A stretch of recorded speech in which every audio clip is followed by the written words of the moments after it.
ವಂದನೆಗಳು ಆಂಟಿ. ಎಲ್ಲರಿಗೂ ಯೇಸು ಕ್ರಿಸ್ತರವರ ಪರಿಶುದ್ಧವಾದ ನಾಮದಲ್ಲಿ ಹೃದಯಪೂರ್ವಕವಾದಂತಹ ವಂದನೆಗಳನ್ನು ನಾನು ಸಲ್ಲಿಸೋನಾಗಿದ್ದೇನೆ. ಸೊ ಕಣ್ಣುಗಳನ್ನು ಮುಚ್ಚಿ ತಲೆಗಳನ್ನು ಬಾಯಿಸುವುದಾದರೆ ಚಿಕ್ಕ ಪ್ರಾರ್ಥನೆ ಮಾಡಿಕೊಂಡು ವಾಕ್ಯದ ಭಾಗವನ್ನು ನಾವು ಪ್ರಾರಂಭ ಮಾಡಿಕೊಳ್ಳೋಣ. ನಮ್ಮನ್ನು ಬಹಳವಾಗಿ ಪ್ರೀತಿ ಮಾಡಿದ ನಮ್ಮ ತಂದೆಯಾದ ದೇವರೇ, ನಿಮ್ಮ ಪರಿಶುದ್ಧವಾದ ನಾಮಕ್ಕಾಗಿ ನಿಮಗೆ ವಂದನೆಗಳನ್ನು ಸಲ್ಲಿಸ್ತೇವೆ ಸ್ವಾಮಿ.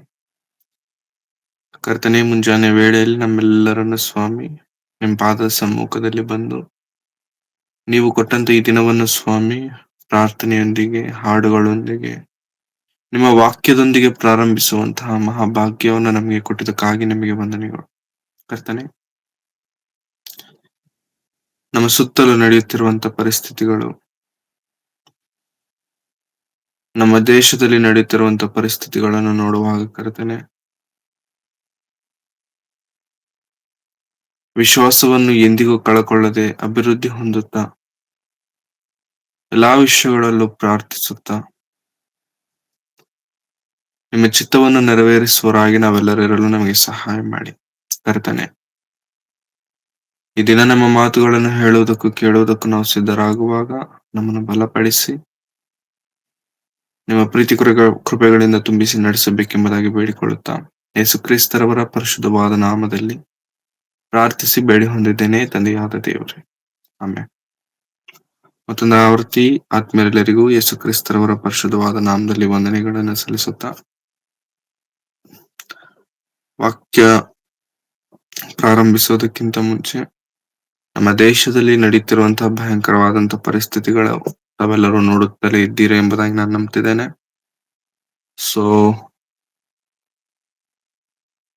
ಅನಧಿಕಾರವಾಗಿ ಅನೇಕ ಕಾರ್ಯಗಳು ನಡೆಯುತ್ತಿದ್ದರೂ ಕೂಡ ಅಧಿಕಾರದಲ್ಲಿರುವಂತವರು ಏನು ಮಾತಾಡ್ತಿಲ್ಲ. ಇದು ರಾಜಕೀಯದ ಸಂಬಂಧಪಟ್ಟಂತ ಮಾತಲ್ಲ, ನಮ್ಮ ದೇಶಕ್ಕೆ ಸಂಬಂಧಪಟ್ಟಂತ ಮಾತಾಗಿರುವುದರಿಂದ ಪ್ರಾರ್ಥನೆ ಮಾಡಿ ಎಲ್ಲಾ ವಿಷಯಗಳಿಗೋಸ್ಕರ, ಅಧಿಕಾರಿಗಳ ವಿಷಯಕ್ಕೋಸ್ಕರ, ನಡೆಯುತ್ತಿರುವಂತಹ ಅಕ್ರಮಗಳ ವಿಷಯಕ್ಕೋಸ್ಕರವೂ ಸಹ ನಿಮ್ಮ ಅನುದಿನದ ಪ್ರಾರ್ಥನೆಯಲ್ಲಿ ನೆನೆಸಿಕೊಳ್ಳಬೇಕೆಂಬುದಾಗಿ ನಿಮ್ಮಲ್ಲಿ ಪ್ರೀತಿಯಿಂದ ಕೇಳ್ಕೊಳ್ತಿದೆ.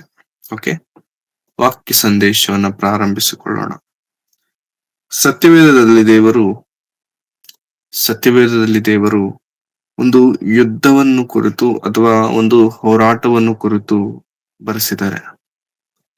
ಎಂತ ಹೋರಾಟ ಅದು ಅಂತಂದ್ರೆ, ಮೊದಲು ಎಂದಿಗೂ ಕಾಣದಂತ ಹೋರಾಟ, ಮೊದಲೆಂದಿಗೂ ಇರದಂತ ಹೋರಾಟ, ದೊಡ್ಡ ದೊಡ್ಡ ವೀರರು ಶೂರರು ಕೂಡ ಕಾಣದಂತ ಹೋರಾಟವನ್ನು ದೇವರು ಸತ್ಯವೇದದಲ್ಲಿ ಬರೆಸಿದ್ದಾರೆ.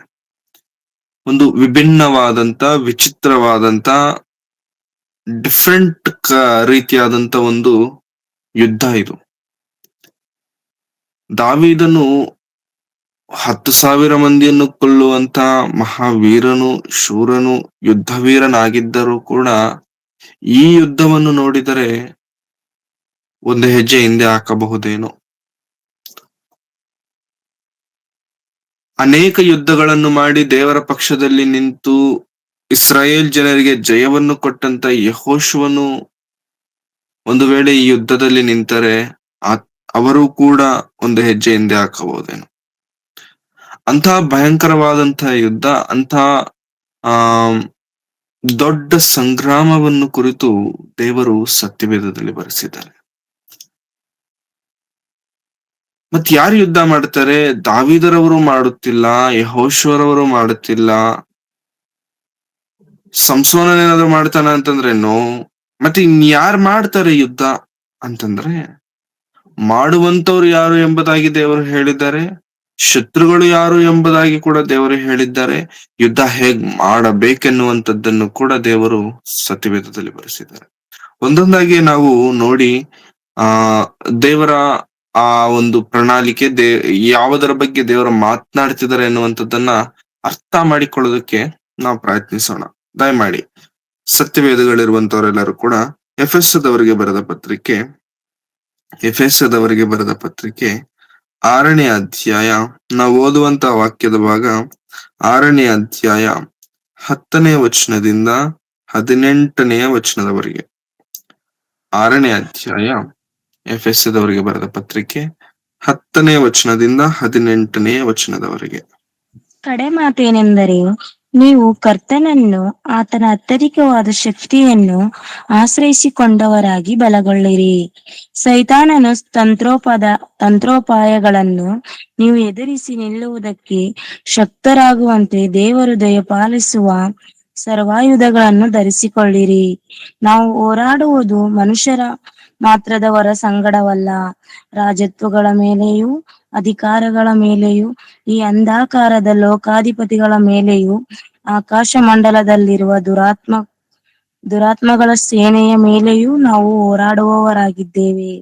ಆದುದರಿಂದ ಕಠಿಣ ಯುದ್ಧವು ನಡೆಯುವ ದಿವಸದಲ್ಲಿ ಆ ವೈರಿಗಳನ್ನು ಎದುರಿಸುವುದಕ್ಕೂ ಮಾಡಬೇಕಾದದ್ದೆಲ್ಲವನ್ನು ಮಾಡಿ ಜಯಶಾಲಿಗಳಾಗಿ ನಿಲ್ಲುವುದಕ್ಕೂ ಶಕ್ತರಾಗುವಂತೆ ದೇವರು ದಯಪಾಲಿಸುವ ಸರ್ವಾಯುಧಗಳನ್ನು ತೆಗೆದುಕೊಳ್ಳಿರಿ. ಸತ್ಯವೆಂಬ ನಡುಕಟ್ಟನ್ನು ಕಟ್ಟಿಕೊಂಡು ನೀತಿ ಎಂಬ ವಜ್ರಕವಚವನ್ನು ಧರಿಸಿಕೊಂಡು ಸಮಾಧಾನದ ವಿಷಯವಾದ ಸುವಾರ್ತೆಯನ್ನು ತಿಳಿಸುವುದರಲ್ಲಿಯೂ ಸಿದ್ಧವಾದ ಮನಸ್ಸೆಂಬ ಕೆರಗಳನ್ನು ಮೆಟ್ಟಿಕೊಂಡು ನಿಲ್ಲಿರಿ. ಮತ್ತು ನಂಬಿಕೆ ಎಂಬ ಗುರಾಣಿಯನ್ನು ಹಿಡುಕೊಳ್ಳಿರಿ. ಅದರಿಂದ ನೀವು ಕೆಡುಕನ ಅಗ್ನಿಬಾಣಗಳನ್ನೆಲ್ಲ ಅನುಸರಿಸುವುದಕ್ಕೆ ಶಕ್ತರಾಗುವಿರಿ. ಇದಲ್ಲದೆ ರಕ್ಷಣೆ ಎಂಬ ಶಿರಸ್ಥಾನವನ್ನು ಇಟ್ಟುಕೊಂಡು ಪವಿತ್ರಾತ್ಮನು ಕೊಡುವ ದೇವರ ವಾಕ್ಯವೆಂಬ ಕತ್ತಿಯನ್ನು ಹಿಡಿಯಿರಿ. ನೀವು ಪವಿತ್ರಾತ್ಮ ಪ್ರೇರಿತರಾಗಿ ಎಲ್ಲಾ ಸಮಯಗಳಲ್ಲಿಯೂ ಸಕಲ ವಿಧವಾದ ಪ್ರಾರ್ಥನೆಯಿಂದಲೂ ವಿಜ್ಞಾಪನೆಯಿಂದಲೂ ದೇವರನ್ನು ಪ್ರಾರ್ಥಿಸಿರಿ. ಇದರಲ್ಲಿ ಪೂರ್ಣ ಸ್ಥಿರಚಿತ್ತರಾಗಿದ್ದು ದೇವಜನರೆಲ್ಲರ ವಿಷಯದಲ್ಲಿ ವಿಜ್ಞಾಪನೆ ಮಾಡುತ್ತಾ ಎಚ್ಚರವಾಗಿರಿ. Thank you sister.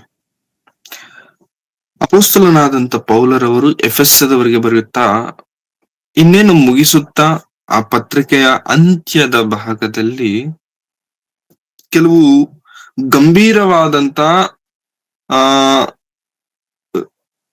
ಗಮನಿಸಬೇಕಾದಂತ ಒಂದು ಕೆಲವು ಮಾತುಗಳನ್ನು ಪೌಲರವರಲ್ಲಿ ಮಾತನಾಡುತ್ತಿದ್ದಾರೆ. 10ನೇ ವಚನದಿಂದ ಕಡೆ ಮಾತು, ಇದು ನನ್ನಿನ್ನ ಕಡೆ ಮಾತು, ಮತ್ತೆ ಇದ್ರ ಮೇಲೆ ಹೇಳಬೇಕಾದಂತ ಅವಶ್ಯಕತೆ ಇನ್ನೇನಿಲ್ಲ. These are my last words. ಕಡೆ ಮಾತು ಏನದು? ಯಾವಾಗಲೂ ಕೂಡ ಕಡೆ ಮಾತುಗಳನ್ನು ಬಹಳ ಗಂಭೀರವಾಗಿ ಕೇಳಬೇಕು, ಶ್ರದ್ಧೆಯಿಂದ ಕೇಳಬೇಕು. ಯಾಕೆಂತಂದ್ರೆ ನೀವು ಮಧ್ಯದಲ್ಲಿ ಎಷ್ಟೇ ಬಿಟ್ರು ಕೂಡ ಕಡೆ ಮಾತುಗಳಲ್ಲಿ ಮ್ಯಾಟರ್ ಜಾಸ್ತಿ ಇರುತ್ತೆ, ಕಡೆ ಮಾತುಗಳಲ್ಲಿ ಸಬ್ಜೆಕ್ಟ್ ಜಾಸ್ತಿ ಇರುತ್ತೆ. ಸೊ ಈ ಕಡೆ ಮಾತುಗಳನ್ನು ಕೂಡ ನಾವು ಅಶ್ರದ್ಧೆ ಮಾಡದೆ ಏನ್ ಹೇಳ್ತಿದ್ದಾರೆ ಪೌಲರವರು ಅಂತದನ್ನ ಕೇಳೋಣ. ನೀವು ಕರ್ತನನ್ನು, ಆತನ ಅತ್ಯಧಿಕವಾದ ಶಕ್ತಿಯನ್ನು ಕೊಂಡವರಾಗಿ ಬಲಗೊಳ್ಳಿರಿ. ಸೈತಾನನ ತಂತ್ರೋಪಾಯಗಳನ್ನು ನೀವು ಎದುರಿಸಿ ನಿಲ್ಲುವುದಕ್ಕೆ ಶಕ್ತರಾಗುವಂತೆ ದೇವರು ದಯಪಾಲಿಸುವ ಸರ್ವಾಯುಧಗಳನ್ನು ಧರಿಸಿಕೊಳ್ಳಿರಿ. ನೀವು ದೇವರಲ್ಲಿ ಬಲ ಹೊಂದಿದ್ದೀರಾ, ಆದರೆ ನೀವು ಸೈತಾನನ ತಂತ್ರೋಪಾಯಗಳನ್ನು ಎದುರಿಸುವವರಾಗಿರಬೇಕು ಅಂತಂದ್ರೆ ದೇವರ ದಯಪಾಲಿಸುವಂತ ಸರ್ವಾಂಗ ಕವಚವನ್ನ ನೀವು ಧರಿಸಿಕೊಳ್ಳಬೇಕು. ಏನದು? ಸೈತಾನನನ್ನ ನಾವ್ ಯಾಕೆ ಜಯಿಸಬೇಕು? ಸೈತಾನನೊಂದಿಗೆ ನಮಗೇನ್ ಸಂಬಂಧ? ನಾವು ಕೇವಲ ಪ್ರಾರ್ಥನೆ ಮಾಡಿಕೊಂಡಿರ್ತೇವೆ ಸಾಕಲ್ವಾ ಅಂತಂದ್ರೆ ನೋ, ಇಲ್ಲ. ಪೌಲರವರು ದೇವರಾತ್ಮನ ಮೂಲಕ ಒಂದು ವಿಷಯವನ್ನ ಹೇಳ್ತಿದ್ದಾರೆ. ನಾವು ಹೋರಾಡುವುದು ಮನುಷ್ಯ ಮಾತ್ರದವರ ಸಂಗಡವಲ್ಲ. ಹೋರಾಟ ಯಾಕೆ? ಹೋರಾಟ ಎಲ್ಲಿಂದ ಬಂತು? ಹೋರಾಟ ಯಾರ ಜೊತೆಗೆ ಮಾಡಬೇಕು ಹೋರಾಟ? ಕ್ರೈಸ್ತರಿಗೂ ಹೋರಾಟಕ್ಕೂ ಏನ್ ಸಂಬಂಧ? ಕ್ರೈಸ್ತರಿಗೂ ಸಮಾಧಾನಕ್ಕೂ ಸಂಬಂಧವಾದಂತ ಈ ಸಮಾಧಾನಕರವಾದಂತ ಸುವಾರ್ತೆಯನ್ನು ಹೊತ್ತು ನಡೆಯುತ್ತಿರುವಂತ ನಾವು ಹೋರಾಟ ಎಲ್ಲಿಂದ ಬಂತು? ಈ ಒಂದು ಜಂಜಾಟ, ಈ ಒಂದು ತಲೆನೋವು ಎಲ್ಲಿಂದ ಬಂತು? ಹೋರಾಟವಿದೆಯಂತೆ. ಆ ಹೋರಾಟವನ್ನು ಕುರಿತು ಮಾತನಾಡ್ತಿದ್ದಾರೆ ನೋಡಿ. ನಾವು ಹೋರಾಡುವುದು ಮನುಷ್ಯ ಮಾತ್ರದವರ ಸಂಗಡವಲ್ಲ, ಮನುಷ್ಯರೊಂದಿಗಲ್ಲ ನಮ್ಮ ಹೋರಾಟ ಅಂತ ಹೇಳ್ತಿದ್ದಾರೆ. ಆದ್ರೆ ಆ ಹೋರಾಟ ಮನುಷ್ಯರೊಂದಿಗೆ ಅಲ್ಲ ಅಂತ ಹೇಳ್ತಿದ್ದಾರೆ. ಮನುಷ್ಯರೊಂದಿಗೆ ಆಗಿದ್ದಿದ್ರೆ ವಿ ಕ್ಯಾನ್ ಇಮ್ಯಾಜಿನ್ ಹೇಗಿರಬಹುದು ಹೋರಾಟ. ಮನುಷ್ಯರೊಂದಿಗೆ ಆಗಿದ್ದಿದ್ರೆ ಓಕೆ, ಕವಚಗಳನ್ನು ಹೀಗೆ ಧರಿಸಿಕೊಳ್ಳಬೇಕು, ಓಕೆ, ಕತ್ತಿಯನ್ನ ಹೀಗೆ ಇಟ್ಕೊಳ್ಳಬೇಕು, ಟ್ರೈನಿಂಗ್ ತೆಗೆದುಕೊಳ್ಳಬೇಕು, ಆಮೇಲೆ ಹೋರಾಟಕ್ಕೆ ಹೋಗಬಹುದು, ಆಮೇಲೆ ಸೋಲಿಸಬಹುದು. ಬಟ್ ಇದು ನಾವು ಮಾಡ್ತಿರುವಂತದ್ದು, ಹೋರಾಡಬೇಕಾಗಿರುವಂತದ್ದು, ದೇವರು ಹೇಳುತ್ತಿರುವಂತ ಈ ಹೋರಾಟ ಮನುಷ್ಯರೊಂದಿಗೆ ಸಂಬಂಧವಿಲ್ಲದಂತ ಹೋರಾಟ. ಮನುಷ್ಯರೊಂದಿಗೆ ಸಂಬಂಧವಿಲ್ಲದೆ, ಮನುಷ್ಯ ಮಾತ್ರದವರೊಂದಿಗೆ ಯಾವ ವಿಷಯದಲ್ಲೂ ಸಂಬಂಧವಿಲ್ಲದೆ ಮಾಡಬೇಕಾಗಿರುವಂತ ಹೋರಾಟ ಮತ್ಯಾವುದು ಏನು ಅಂತಂದ್ರೆ ಮನುಷ್ಯ ಮಾತ್ರದವರ ಸಂಗಡವಲ್ಲ, ರಾಜ್ಯತ್ವಗಳ ಮೇಲೆಯೂ ಅಧಿಕಾರಗಳ ಮೇಲೆಯೂ ಈ ಅಂಧಕಾರದ ಲೋಕಾಧಿಪತಿಗಳ ಮೇಲೆಯೂ ಆಕಾಶ ಮಂಡಲದಲ್ಲಿರುವ ದುರಾತ್ಮಗಳ ಸೇನೆಯ ಮೇಲೆಯೂ ನಾವು ಹೋರಾಡುವವರಾಗಿದ್ದೇವೆ. ಈ ಹೋರಾಟ ಯಾರಿಂದ, ಈ ಹೋರಾಟ ಯಾರ ಮೇಲೆ ಅಂತಂದ್ರೆ, ಡೈರೆಕ್ಟ್ ಆಗಿ ಪೌಲರವರು ಸೈತಾನನ ಮೇಲೆ, ದುರಾತ್ಮನ ಮೇಲೆ ಅಂತ ಹೇಳ್ತಿಲ್ಲ. ಅರ್ಥ ಮಾಡ್ಕೊಳ್ಳೋಣ. ಡೈರೆಕ್ಟ್ ಆಗಿ ಪೌಲರವರು ನೀವು ಹೋರಾಡುತ್ತಿರುವಂತದ್ದು ದುಷ್ಟನ ಮೇಲೆ, ಕೆಡುಕನ ಮೇಲೆ ಎಂಬುದಾಗಿ ಮೆನ್ಷನ್ ಮಾಡ್ತಿಲ್ಲ. ಆ ಕೆಡುಕನ ಬಳಿಗೆ ಹೋಗೋದಕ್ಕಿಂತ ಮುಂಚೆ ಅದರ ಕೆಳಗಡೆ ಕೆಲವೊಂದು ವಿಷಯಗಳನ್ನ ಮೆನ್ಷನ್ ಮಾಡ್ತಿದ್ದಾರೆ. ಏನದು? ರಾಜತ್ವಗಳ ಮೇಲೆಯೂ ಅನೇಕ ವರ್ಷಗಳಿಂದ ಬರುತ್ತಿರುವಂತ ರಾಜತ್ವಗಳಿದಾವೆ ಕೆಲವೊಂದು, ಅವುಗಳ ಮೇಲೆ ಹೋರಾಟ, ಅವುಗಳು ನಡೆಸುವಂತ ಅಧಿಕಾರದ ಮೇಲೆ ಹೋರಾಟ, ಅಧಿಕಾರಿಗಳ ಮೇಲೆಯೂ ಅಲ್ಲ, ಆ ಅಧಿಕಾರಗಳ ಮೇಲಿರುವಂತ ಹೋರಾಟ, ಅಧಿಕಾರಗಳ ಮೇಲೆಯೂ, ಈ ಅಂಧಕಾರದ ಲೋಕಾಧಿಪತಿಗಳ ಮೇಲೆಯೂ. ಅಂಧಕಾರದ ಲೋಕಾಧಿಪತಿಗಳು, ಲೋಕದಲ್ಲಿ ಅನೇಕ ಅಧಿಪತಿಗಳಿದ್ದಾರೆ, ಆ ಅಧಿಪತಿಗಳ ಮೇಲೆ ಹೋರಾಟ. ಲೋಕದಲ್ಲಿರುವಂತ ಎಲ್ಲಾ ಅಧಿಪತಿಗಳ ಮೇಲೆ ಹೋರಾಟನ? ನೋ, ಅಂಧಕಾರ ಸಂಬಂಧಪಟ್ಟಂತ ಹೋರಾಟ, ಅಂಧಕಾರಕ್ಕೆ ಸಂಬಂಧಪಟ್ಟಂತ ಹೋರಾಟ. ಪ್ರೇರೆ, ಈ ಹೋರಾಟ ಭಯಂಕರವಾದಂತ ಹೋರಾಟ, ಈ ಹೋರಾಟ ಕಠಿಣವಾದಂತ ಹೋರಾಟ, ಈ ಹೋರಾಟ ಅಧಿಕಾರಕ್ಕೆ ಸಂಬಂಧಪಟ್ಟಂತ ಹೋರಾಟ, ಅಧಿಕಾರದ ಎದುರು ಹೋಗುತ್ತಿರುವಂತ ಹೋರಾಟ. ಇನ್ನು ಅಂಧಕಾರ ಸಂಬಂಧವಾದ ಅಧಿಕಾರಿಗಳ ಮೇಲೆಯೂ, ಅಂಧಕಾರ ಸಂಬಂಧವಾದ ಲೋಕಾಧಿಪತಿಗಳ ಮೇಲೆಯೂ, ಆಮೇಲೆ ಆಕಾಶ ಮಂಡಲದಲ್ಲಿರುವ ದುರಾತ್ಮಗಳ ಸೇನೆಯ ಮೇಲೆಯೂ ನಾವು ಹೋರಾಡುವವರಾಗಿದ್ದೇವೆ. ಇದೆಲ್ಲಾ ಡಿಫೀಟ್ ಮಾಡಿದ್ರೇನೆ ಮೇಲೊಬ್ಬ ಕೂತಿದ್ದಾನೆ.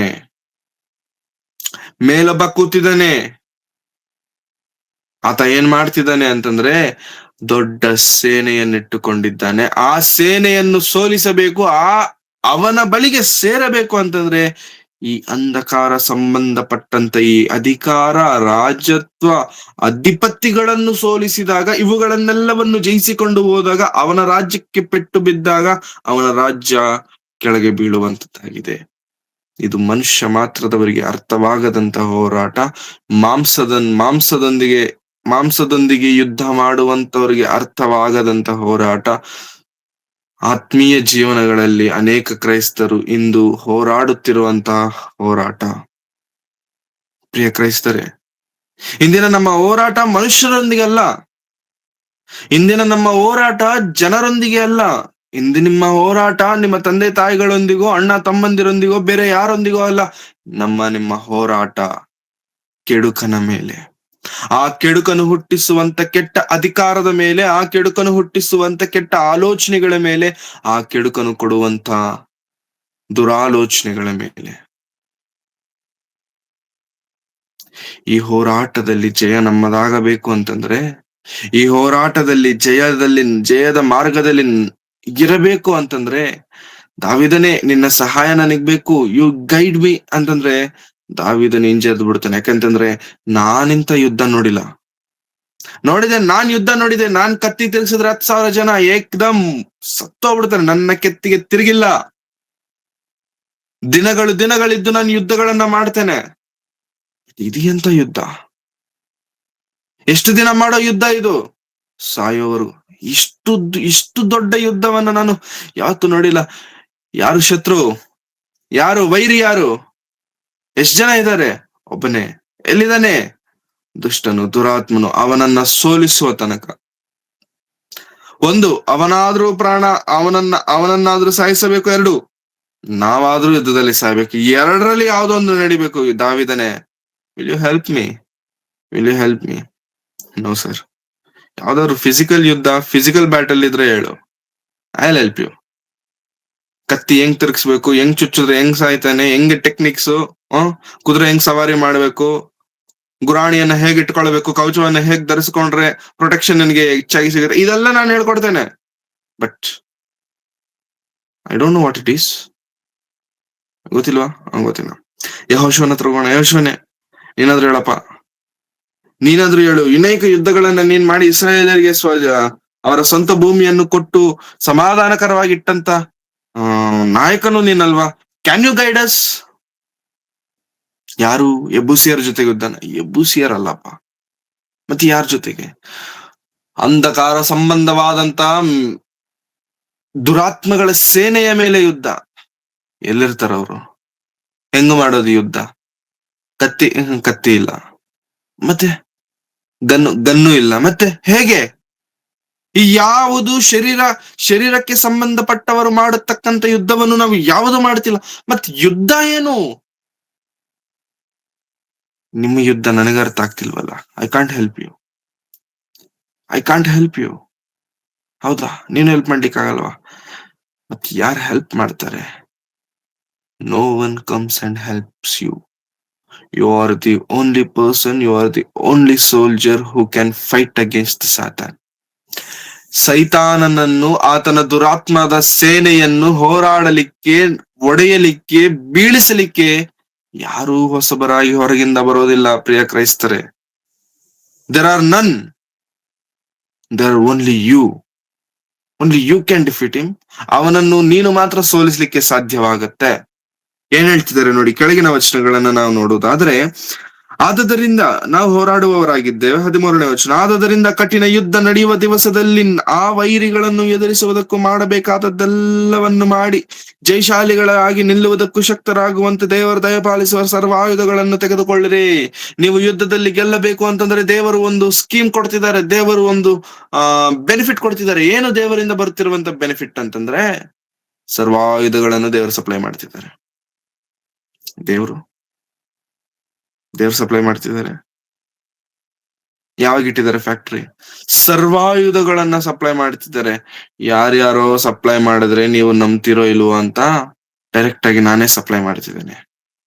ಕ್ವಾಲಿಟಿ ಇರುತ್ತೆ. ಯುದ್ಧ ಮಾಡೋವರೆಗೂ ಅದು ಸ್ಟೇಬಲ್ ಆಗಿರುತ್ತೆ, ನಿನಗೆ ಜಯವನ್ನ ಕೊಡುತ್ತೆ. ಓಕೆ, ಸೊ ಏನ್ ಮಾಡ್ಬೇಕು ಯುದ್ಧದಲ್ಲಿ ಅಂತಂದ್ರೆ, ಸರ್ವಶಕ್ತರಾಗುವಂತ ದೇವರ ದಯಪಾಲಿಸುವ ಸರ್ವ ಆಯುಧಗಳನ್ನು ತೆಗೆದುಕೊಳ್ಳಿರಿ. 14ನೇ ವಚನ, ಸತ್ಯವೆಂಬ ನಡುಕಟ್ಟನ್ನು ಕಟ್ಟಿಕೊಂಡು. You have to wear a belt. ಆ ಬೆಲ್ಟ್ ಹೆಸರೇನೋ ಗೊತ್ತಾ? ಸತ್ಯ. ಎಲ್ಲಿ ಸಿಗುತ್ತೆ ಸರ್ ಇದು? ಯಾವ ಶಾಪ್ ಅಲ್ಲಿ ಸಿಗುತ್ತೆ ಅಂತಂದ್ರೆ, ನಿನಗಿನ್ನೂ ಅರ್ಥ ಆಗದೆ ಇರುವಂತ ವಿಷಯ ಏನೋ ಗೊತ್ತಾ? ಇದು ಶರೀರಕ್ಕೆ ಸಂಬಂಧಪಟ್ಟಂತ ಯುದ್ಧವಲ್ಲ. ಇದು ಯಾವಾಗಲೂ ಮಾಂಸಕ್ಕೆ ಸಂಬಂಧಪಟ್ಟವಂತ ಯುದ್ಧವಾಗಿರಲಿಲ್ಲ. ಇದು ನಿನ್ನ ಆತ್ಮೀಯ ಜೀವನಕ್ಕೆ ಸಂಬಂಧಪಟ್ಟಂತ ಯುದ್ಧ, ನಿನ್ನ ಆತ್ಮೀಯ ಬದುಕಿಗೆ ಸಂಬಂಧಪಟ್ಟಂತ ಯುದ್ಧ. ಆ ಯುದ್ಧದಲ್ಲಿ ದೇವರನ್ನು ಜಯಿಸಬೇಕು, ಆ ಯುದ್ಧದಲ್ಲಿ ನಾವು ಗೆಲ್ಲಬೇಕು ಅಂತಂದ್ರೆ ನೀನು ಸತ್ಯವೆಂಬ ನಡುಕಟ್ಟನ್ನ ಕಟ್ಟಿಕೊಳ್ಳಬೇಕು. ಅರ್ಥ ಏನೋ ಗೊತ್ತಾ? You should have the quality of truth. ಸತ್ಯಕ್ಕೆ ತಕ್ಕವನಾಗಿ ಬದುಕುವಂತ ಬದುಕು ನಿನ್ನದಾಗಿರಬೇಕು. ಸತ್ಯವೆಂಬ ನಡುಕಟ್ಟನ್ನು ಕಟ್ಟಿಕೊಂಡರೆ ಎಲ್ಲವನ್ನು ಒಟ್ಟಿಗೆ ನಿಲ್ಲಿಸುವಂತದ್ದು, ಯಾವುದು ಬೀಳದಂತೆ ನಿನ್ನನ್ನು ಯುದ್ಧದಲ್ಲಿ ಸ್ಥಿರವಾಗಿ ನಿಲ್ಲಿಸುವಂತದ್ದು ನಡುಕಟ್ಟು. ಅದು ಬೇಕು ನಮಗೆ. ಇಂಗ್ಲಿಷ್ ಅಲ್ಲಿ ಇದನ್ನ ಬೆಲ್ಟ್ ಅಂತಾರೆ. This belt is very much needed for A war. ಈ ಯುದ್ಧದಲ್ಲಿ ಈ ನಡುಕಟ್ಟು ಬೇಕು. ಆ ನಡುಕಟ್ಟನ್ನು ಧರಿಸಿಕೊಳ್ಬೇಕು. ಆ ನಡುಕಟ್ಟಿಗಿರುವಂತಹ ಹೆಸರೇ ಸತ್ಯ, ಟ್ರೂತ್. ನಾನೇ ಮಾರ್ಗವು, ಸತ್ಯವು, ಜೀವವು ಎಂದು ಯೇಸು ಕ್ರಿಸ್ತರು ಹೇಳಿದ್ದಾರೆ. ಆ ಸತ್ಯ ನಿನ್ನ ಜೀವನ ತಪ್ಪಾದ ಮಾರ್ಗಕ್ಕೆ ಹೋಗದೆ ದೇವರಲ್ಲಿ ಇನ್ನೂ ಅಭಿವೃದ್ಧಿ ಆಗುವಂತೆ ನಿನ್ನನ್ನು ನಡೆಸುವಂತ ಆ ಸತ್ಯ. ಅಂತ ಸತ್ಯವನ್ನ ನಾವು ಹೊಂದಿಕೊಳ್ಳೋರಾಗಿರಬೇಕಂತೆ. ಸತ್ಯವೆಂಬ ನಡುಕಟ್ಟನ್ನು ಕಟ್ಟಿಕೊಂಡು ನೀತಿ ಎಂಬ ವಜ್ರ ಕವಚವನ್ನು ಧರಿಸಿಕೊಳ್ಳ್ರಿ. This is very much important. ಯಾವ ಬಾಣವು ಬಂದು ನಿನ್ನ ಎದೆಯನ್ನು ಸೀಳಲಿಕ್ಕಾಗದೇ ಇರಬೇಕು ಅಂತಂದ್ರೆ ನೀನೊಂದು ವಜ್ರ ಕವಚವನ್ನ ಧರಿಸಿಕೊಳ್ಳಬೇಕು. ಆ ಕವಚ ಏನೋ ಗೊತ್ತಾ? ಆ ಕವಚವೇನೋ ಗೊತ್ತಾ? ನೀತಿ. ಅಬ್ರಹಾಮನು ನೀತಿವಂತನು,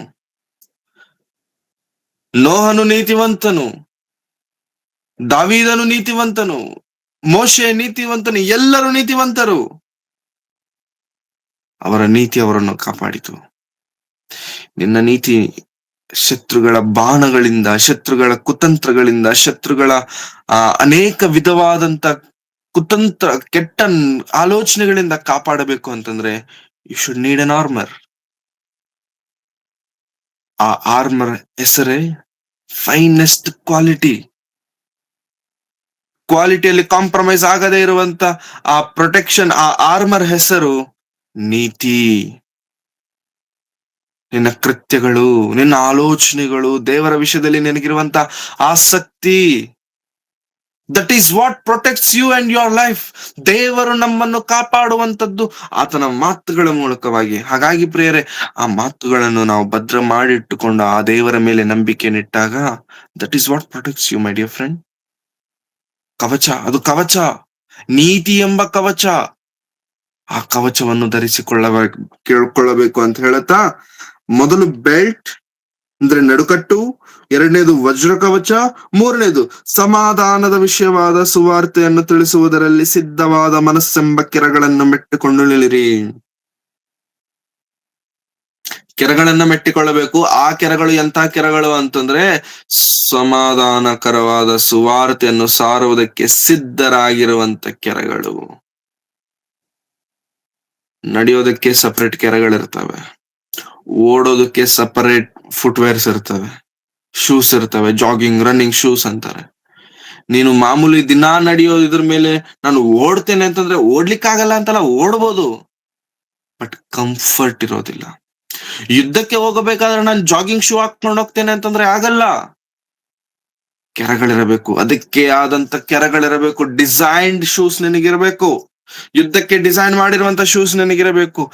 ಈ ಯುದ್ಧಕ್ಕೆ, ಈ ಒಂದು ಶರೀರಕ್ಕೆ ಸಂಬಂಧಪಡದೆ ಆತ್ಮಕ್ಕೆ ಸಂಬಂಧಪಟ್ಟು ನಡೆಯುವಂತ ಈ ಒಂದು ಹೋರಾಟಕ್ಕೆ ದೇವರು ಡಿಸೈನ್ ಮಾಡಿರುವಂತ ಶೂಸ್ ಹೆಸರೇ ಸುವಾರ್ತೆ ಸಾರುವ ಪಾದಗಳು, ಸುವಾರ್ತೆಯನ್ನು ಹೊತ್ತು ನಡೆಯುವಂತ ಪಾದಗಳು. ಈ ಪಾದಗಳು ನಿನ್ನನ್ನು ಬಹಳ ಯುದ್ಧಗಳನ್ನು ಜಯಿಸುವಂತೆ ಮಾಡುತ್ತೆ.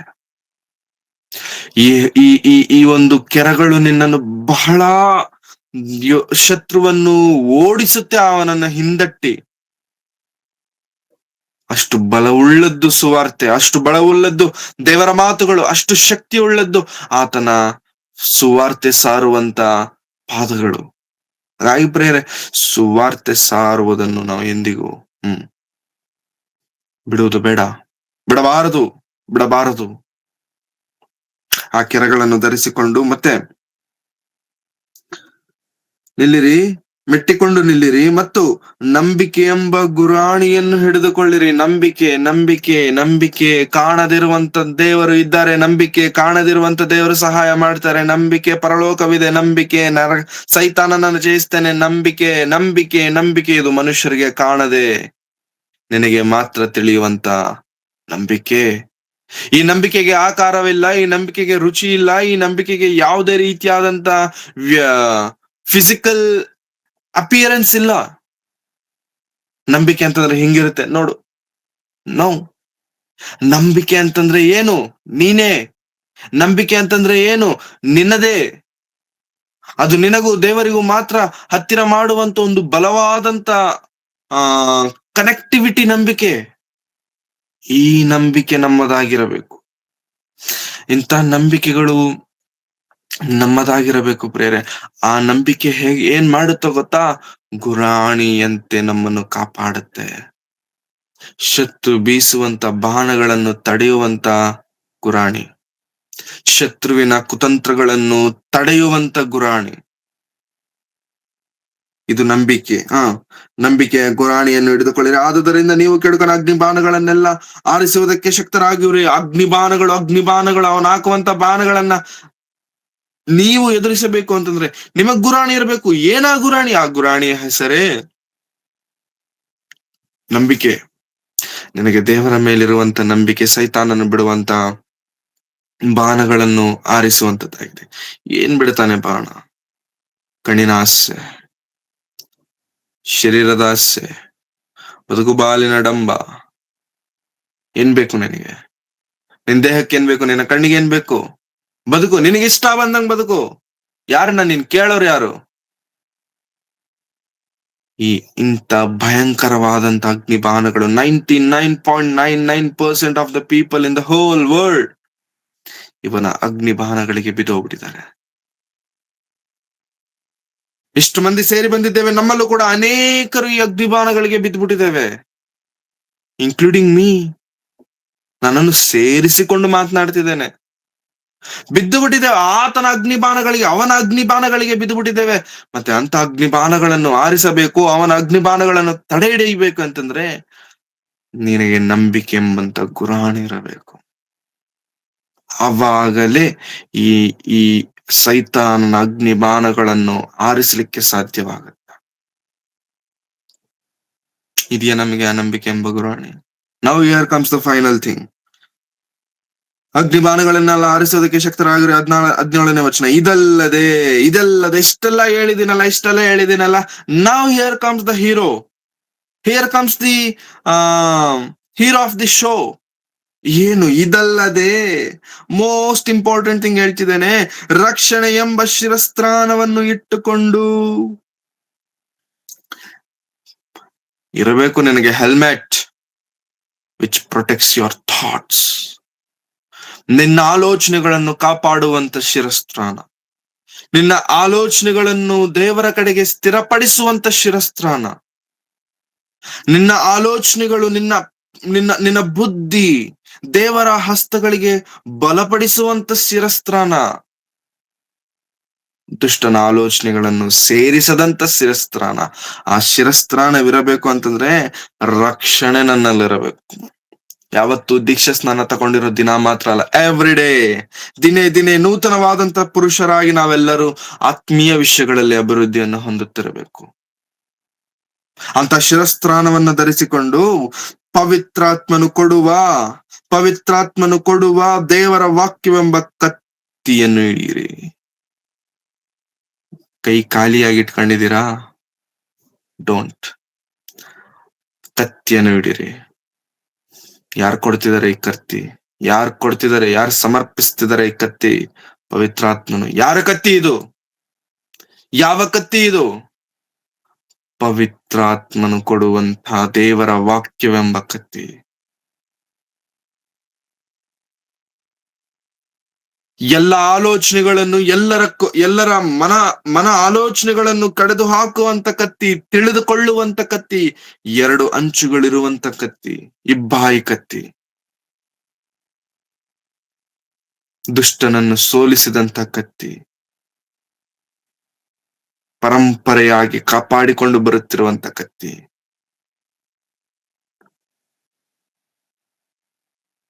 ಇತಿಹಾಸದಲ್ಲಿ ಒಂದು ರಾಜನಿದ್ದಾನೆ. ಆ ರಾಜನು ತನ್ನ ಮಗನನ್ನು ಯುದ್ಧಕ್ಕೆ ಕಳುಹಿಸಿದಾಗ ಹೇಳಿದಂತ ಮಾತು,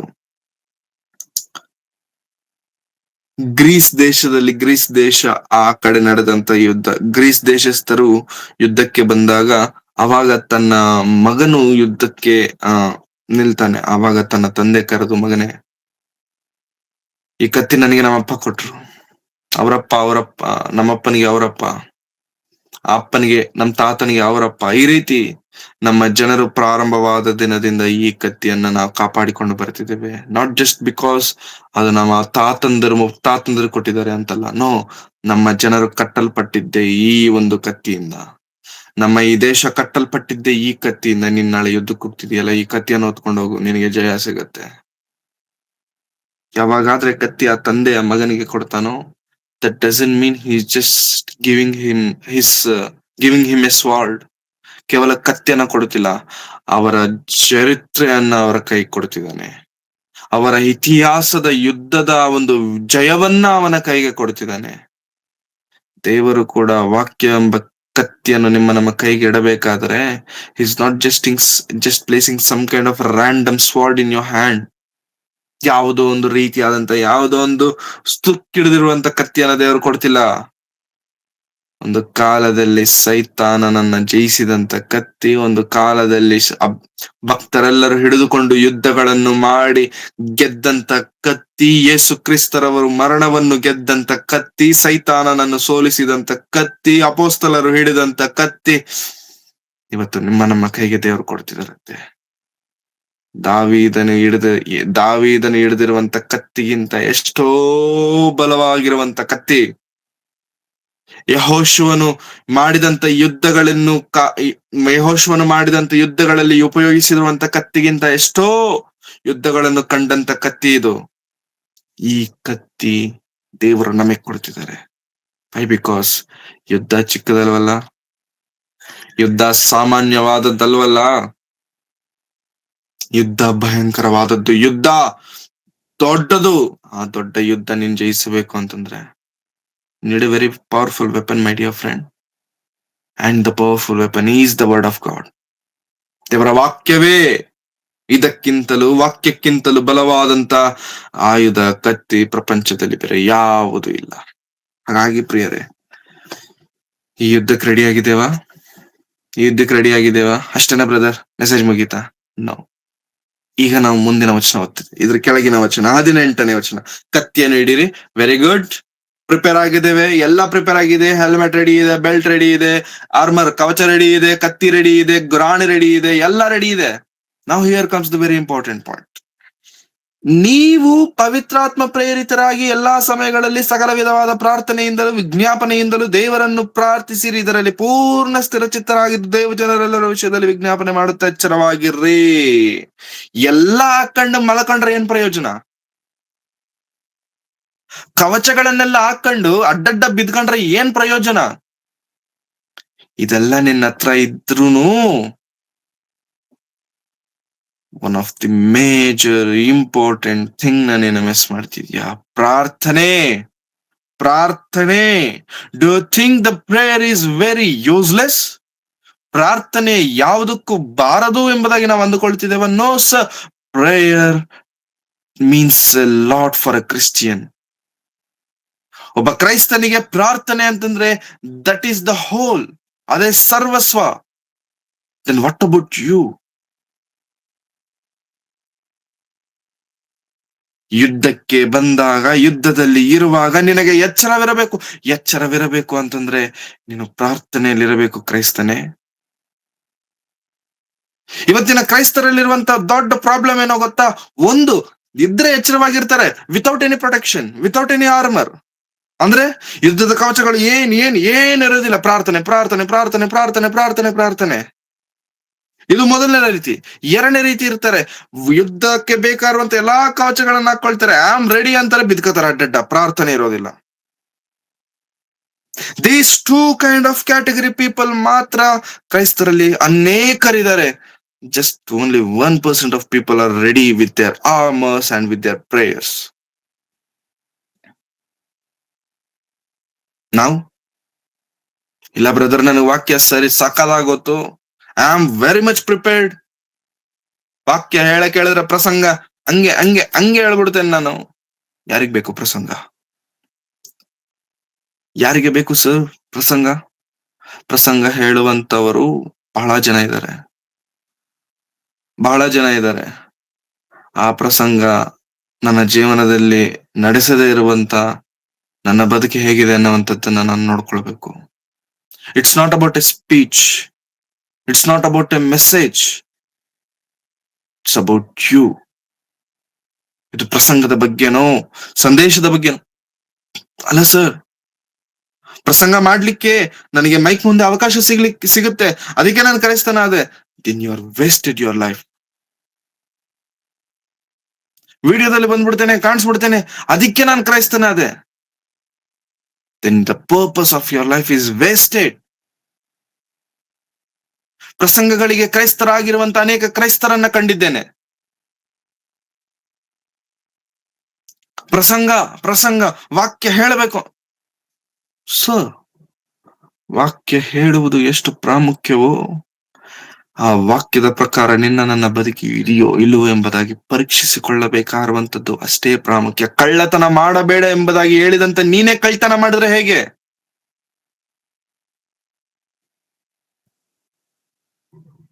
ಕ್ರೈಸ್ತರೇ, ಈ ಯುದ್ಧ ಸಾಮಾನ್ಯವಾದಂತ ಯುದ್ಧವಲ್ಲ. ಅಂಧಕಾರ ಸಂಬಂಧವಾದ ಅಧಿಪತಿಗಳ ಮೇಲೆ ಮಾಡುತ್ತಿರುವಂತ ಯುದ್ಧ, ಅಧಿಕಾರಗಳ ಮೇಲೆ ಮಾಡುತ್ತಿರುವಂತ ಯುದ್ಧ, ದುಷ್ಟನನ್ನು ಸೋಲಿಸುವುದಕ್ಕೆ ಮಾಡುತ್ತಿರುವಂತ ಯುದ್ಧ. ಈ ಯುದ್ಧದಲ್ಲಿ ಕೊನೆಯವರೆಗೂ ನಾವು ಸ್ಥಿರವಾಗಿ ನಿಲ್ಲಬೇಕು ಅಂತಂದ್ರೆ ದೇಹಕ್ಕೆ ಸಂಬಂಧಪಟ್ಟಂತ ಈ ಆಸೆಗಳು, ಏನಂತಾರೆ, ಕೆಟ್ಟ ನಡತೆಗಳು, ಇವೆಲ್ಲವುಗಳಿಗೆ ಪಾಸ್ ಇಟ್ರೆ ತುಂಬಾ ಒಳ್ಳೇದು, ತುಂಬಾ ಒಳ್ಳೇದು. So there are lot of things which we should know. ನಮಗ್ ಗೊತ್ತಿಲ್ಲದೆ ನಮ್ಮ ಹಿಂದೆ ನಡೆಯುತ್ತಿರುವಂತ ಭಯಂಕರವಾದಂತ ಪರಿಸ್ಥಿತಿಗಳು ಅನೇಕವಿದಾವೆ. You better know what's happening behind you. ಏನ್ ನಡೀತಿದೆ ನನ್ನ ಹಿಂದೆ, ಯು ಬೆಟರ್ ನೋ ಇಟ್. ಅರ್ಥ ಮಾಡ್ಕೊಳ್ಳೋದಕ್ಕೆ ಪ್ರಯತ್ನಗಳನ್ನ ಮಾಡಿ. Just don't be like that. ಸುಮ್ಮನೆ ಇರಬೇಡಿ ಪ್ರಿಯರೇ. ಸುಮ್ಮನೆ ಇರಲಿಕ್ಕೆ ನಾವು ಬುದ್ಧಿ ಇಲ್ಲದವರಲ್ಲ. We are Christians, we are Christians. ಈ ಕ್ರೈಸ್ತರಿಗೆ ಯೇಸು ಕ್ರಿಸ್ತರವ್ರು ಏನ್ ಖಾಲಿ ಇಟ್ಟಿದ್ದಾರೆ? ಎನಿ ಟೈಮ್ ಪ್ರಾರ್ಥನೆ ಮಾಡು. ನಿನ್ನ ದೇಶಕ್ಕೋಸ್ಕರ ಪ್ರಾರ್ಥನೆ ಮಾಡು, ನಿನ್ನ ಕುಟುಂಬಕ್ಕೋಸ್ಕರ, ಸಭೆಗೋಸ್ಕರ, ನಿನಗೋಸ್ಕರ ಪ್ರಾರ್ಥನೆ ಮಾಡು, ನಿನ್ನ ಸಹೋದರರಿಗೋಸ್ಕರ ಪ್ರಾರ್ಥನೆ ಮಾಡು, ನಿನ್ನ ಶತ್ರುಗಳಿಗೋಸ್ಕರ ಪ್ರಾರ್ಥನೆ ಮಾಡು. ಇನ್ನೂ ಖಾಲಿಯಾಗಿದ್ಯಾ? ಹೋಗು ಸುವಾರ್ತೆ ಸಾರ್ಲಿಕ್ಕೆ. ಇನ್ನೂ ಖಾಲಿಯಾಗಿದ್ಯಾ? ಕೊಡು ದೀಕ್ಷಾ ಸ್ನಾನವನ್ನ ಜನರಿಗೆ. ಎಲ್ಲಿ ಖಾಲಿ ಬಿಟ್ಟಿದ್ದಾರೆ ಯೇಸು ಕ್ರಿಸ್ತರವರು ನಮ್ಮನ್ನ? ಬಟ್ ನಾವು ಮಾತ್ರ ಖಾಲಿ ಇದ್ದೇವೆ. So this is the high time. ನಾವು ಹೋರಾಡುತ್ತಿರುವಂತದ್ದು ಮನುಷ್ಯ ಮಾತ್ರದವರೊಂದಿಗೆ ಅಲ್ಲ, ಮಾಂಸದೊಂದಿಗೆ ನಾವು ಹೋರಾಡ್ತಿಲ್ಲ. ಕೆಲವು ಮಾತುಗಳನ್ನು ಸತ್ಯವೇದದಿಂದ ನಾವು ನೋಡಿಕೊಳ್ಳೋಣ ಪ್ರಿಯರೇ. ಈ ಕೊರಿಂಥದವರಿಗೆ ಬರೆದ 2ನೇ ಪತ್ರಿಕೆ 10ನೇ ಅಧ್ಯಾಯ, ಕೊರಿಂಥದವರಿಗೆ ಬರೆದ 2ನೇ ಪತ್ರಿಕೆ 10ನೇ ಅಧ್ಯಾಯ 3-4ನೇ ವಚನ. ನಾವು ಲೋಕದಲ್ಲಿದ್ದರೂ ಲೋಕಾನುಸಾರವಾಗಿ ಯುದ್ಧ ಮಾಡುವವರಲ್ಲ. ನಾವು ಉಪಯೋಗಿಸುವ ಆಯುಧಗಳು ಲೋಕ ಸಂಬಂಧವಾದ ಆಯುಧಗಳಲ್ಲ. ಅವು ದೇವರ ಎಣಿಕೆಯಲ್ಲಿ ಬಲವಾಗಿದ್ದು ಕೋಟೆಗಳನ್ನು ಕೆಡವಿ ಹಾಕುವಂತವುಗಳಾಗಿವೆ. ಸಾಕು ಸಿಸ್ಟರ್. ನಾವು ಲೋಕದಲ್ಲಿದ್ದರೂ ಕೂಡ ಲೋಕಾನುಸಾರವಾಗಿ ಯುದ್ಧ ಮಾಡುವವರಲ್ಲ.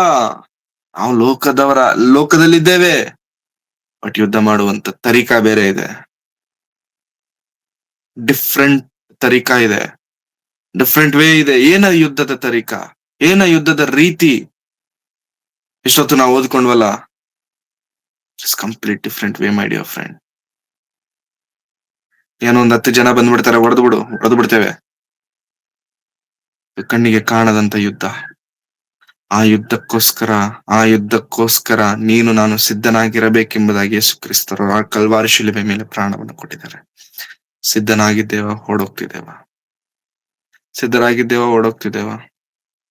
ಒಬ್ಬ ರಾಜನಿದ್ದ, ಯುದ್ಧ ನೋಡಿ ಹೆದರ್ಕೊಂಡು ಓಡ್ ಬಂದ. ಏದೋ ಚಿಕ್ಕ ಕತೆ ಹೇಳ್ತೇನೆ, ಮುಗಿಸ್ತಾನೆ. ಖಡ್ಗತಿಕ್ಕನ್ನ ಅಂತ ನಮ್ಮ ತಂದೆ ಚಿಕ್ಕ ವಯಸ್ಸಲ್ಲಿ ನಮ್ಗೆ ಈ ಕತೆ ಹೇಳ್ತಿದ್ರು. ಖಡ್ಗತಿಕ್ಕನ್ನ ಅಂತ ಒಬ್ಬ ಸೈನಿಕ, ಹೆಸರು ಖಡ್ಗತಿಕ್ಕನ್ನ. ಅವನ ಹೆಸರಲ್ಲೇ ಖಡ್ಗ ಇದೆ.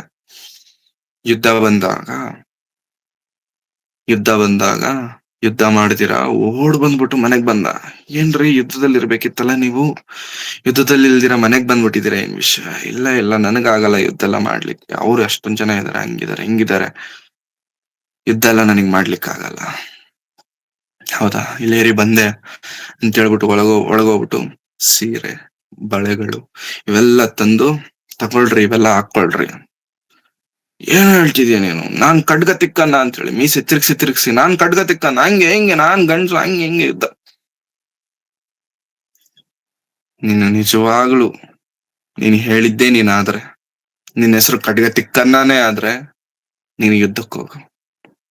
ಇಲ್ಲ ಅಂತಂದ್ರೆ ನಾನು ಕೊಟ್ಟಿರೋದನ್ನ ನೀನ್ ಹಾಕೋ, ನನ್ ಜೊತೆ ಮನೇಲಿರು ಅಷ್ಟೇ. ಆಗ ಖಡ್ಗ ತಿಕ್ಕನ್ಗೆ ವೀರ ರೋಷ ಎಲ್ಲ ಬಂದು ಆಗ ಓಡೋದ ಯುದ್ಧಕ್ಕೆ, ಮಾಡ್ತೀನಿ ಯುದ್ಧನ ಅಂತ.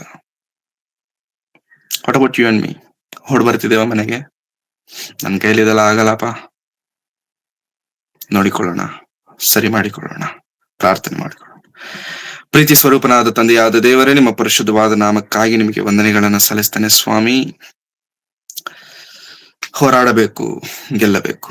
ಆ ಗೆಲ್ಲುವುದಕ್ಕೆ ನಿಮ್ಮ ಸಹಾಯ ನಮಗೆ ಬೇಕಿದೆ ಕರ್ತನೆ. ಸಹಾಯ ಮಾಡಿ, ಯುದ್ಧ ವೀರರಾಗಿ ಜಯಶಾಲಿಗಳಾಗಿ ನಿಮ್ಮ ಮುಂದೆ ನಿಲ್ಲಲು ನಮಗೆ ಸಹಾಯ ಮಾಡಿ. ನಾವು ಹೋರಾಡುವಂತದ್ದು ಲೋಕದವರೊಂದಿಗಲ್ಲ, ದುರಾತ್ಮಗಳ ಸೇನೆಗಳ ಮೇಲೆ. ಬಲವನ್ನು ದಯಪಾಲಿಸಿ, ಎಲ್ಲಾ ರೀತಿಯಾದಂತಹ ಕವಚಗಳನ್ನು ಧರಿಸಿಕೊಂಡು ಯುದ್ಧಕ್ಕೆ ನಿಲ್ಲಲು ಸಹಾಯ ಮಾಡಿ. ಕರ್ತನೆ, ಕೇಳಿದ ಮಾತುಗಳನ್ನು ಬಿಟ್ಟು ಬಿಡದೆ ಹೃದಯದಲ್ಲಿ ಇಟ್ಕೊಂಡು ಆ ಮಾತುಗಳ ಪ್ರಕಾರವಾಗಿ ಜೀವಿಸುವಂತ ಒಳ್ಳೆ ಮನಸ್ಸನ್ನು ನಮ್ಮೆಲ್ಲರಿಗೂ ನೀವು ಪಾಲಿಸಬೇಕೆಂಬುದಾಗಿ ಬೇಡಿಕೊಳ್ಳುತ್ತಾ, ನಮ್ಮನ್ನು ನಾವು ತಗ್ಗಿಸಿಕೊಳ್ಳುತ್ತಾ ನಿಮ್ಮೊಬ್ಬರನ್ನೇ ಹೆಚ್ಚಿಸುತ್ತಾ ಯೇಸು ಕ್ರಿಸ್ತರವರ ಪರಿಶುದ್ಧವಾದ ನಾಮದಲ್ಲಿ ಪ್ರಾರ್ಥಿಸಿ ಬೇಡಿ ಹೊಂದಿದ್ದೇನೆ. ತಂದೆಯಾದ ದೇವರೇ, ನಮ್ಮ ತಂದೆಯಾದಂತ ದೇವರ ಪ್ರೀತಿ, ಕರ್ತನಾದಂತ ಯೇಸು ಕ್ರಿಸ್ತರವರ ಕೃಪೆ, ಪವಿತ್ರಾತ್ಮನ ಅನ್ಯೋನ್ಯತೆಯು ಸಹವಾಸ ಇಂದಿಗೂ ಎಂದಿಗೂ ಸದಾ ಕಾಲ ಕರ್ತನು ಬರುವ ತನಕ ನಮ್ಮೆಲ್ಲರೊಂದಿಗೆ ಸದಾ ನೆಲೆಯಾಗಿರಲಿ ಸ್ವಾಮಿ. ಆಮೆನ್. ಆಮೆನ್. ವಂದನೆಗಳು. ಎಲ್ಲರಿಗೂ ವಂದನೆಗಳು.